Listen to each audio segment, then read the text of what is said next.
40 Rules of Love. Elif, Shafak. Prologue. Between your fingers, you hold a stone and throw it into flowing water. The effect might not be easy to see. There will be a small ripple where the stone breaks the surface and then a splash muffled by the rush of the surrounding river. That's all. Throw, throw a stone into a lake. The effect will be not only visible but also far more lasting. The stone will disrupt the still waters. A circle will form where the stone hits the water, and in a flash that circle will multiply into another, then another. Before long, the ripples caused by one plop will expand until they can be felt everywhere along the mirrored surface of the water. Only when the circles reach the shore will they stop and die out. If a stone hits a river, the river will treat it as a yet another commotion in its already tumultuous course. Nothing unusual, nothing unmanageable. If a stone hits the lake, however, the lake will never be same again. For 40 years, Ella Rubinstein's life had consisted of still waters, a predictable sequence of habits, needs, and preferences. Though it was monotonous and ordinary in many ways, she had not found it tiresome. During the last 20 years, every wish she had, every person she befriended, and every decision she made was filtered through her marriage. Her husband, David, was a successful dentist who worked hard and made a lot of money. She had always known that they did not connect on any deep level. But connecting emotionally need not be a priority on a married couple's list. She thought, especially for a man and a woman who had been married for so long. There were more important things than passion and love in a marriage, such as understanding, affection, compassion, and that most godlike act as a godlike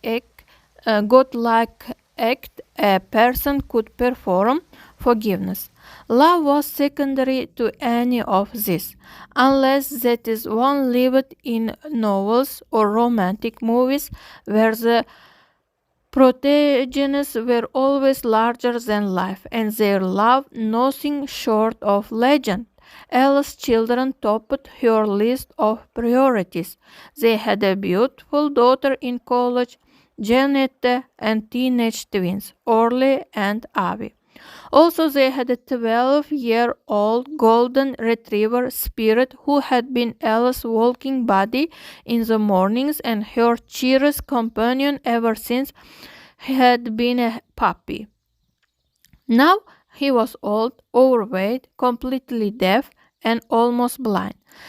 Spirit's time was coming, but Ella preferred to think he would go on forever. Then again, that was how she was. She never confronted the death of anything, be it a habit, a phase, or a marriage, even when the end stood right in front of her, plain and inevitable.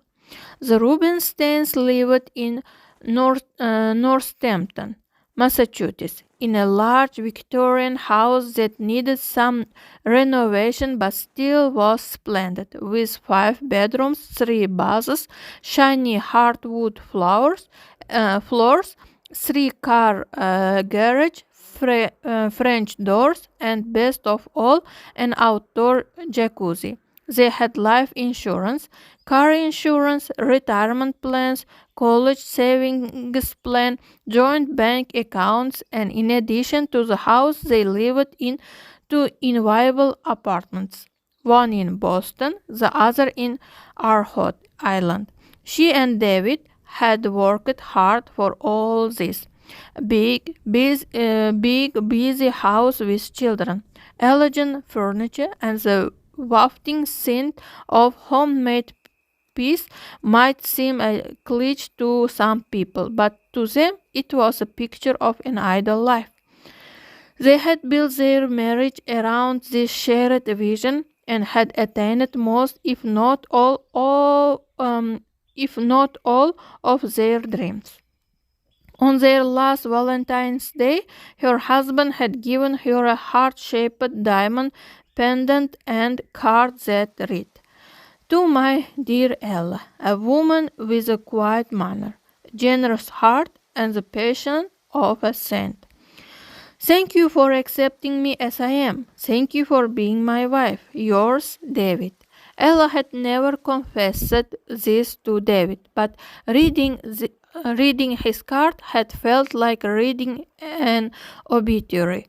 "This is what they will write about me when I die," she had thought. And if they were sincere, they might also add this. Building her whole life around her husband and children, Ella lacked any survival techniques to help her cope with life's hardships on her own. She was not the type to throw caution to the wind. Even changing her daily coffee brand was a major effort. All of which is why no one, including Ella, could explain what was going on when she filed for divorce in the fall of 2008 after 20 years of marriage. But there was a reason: love. They did not live in the same city, not even on the same continent. The two of them were not only miles apart, but also as different as a day and night. Their lifestyles were so dissimilar that it seemed impossible for them to bear each other's presence. Never mind fall in love, but it happened. And it happened fast, so fast in fact that Ella had no time to realize what was happening and to be on guard, if one could ever be on guard against love. Love came to Ella as suddenly and brusquely as if a stone had been hurled from out of nowhere into the tranquil pond of her life.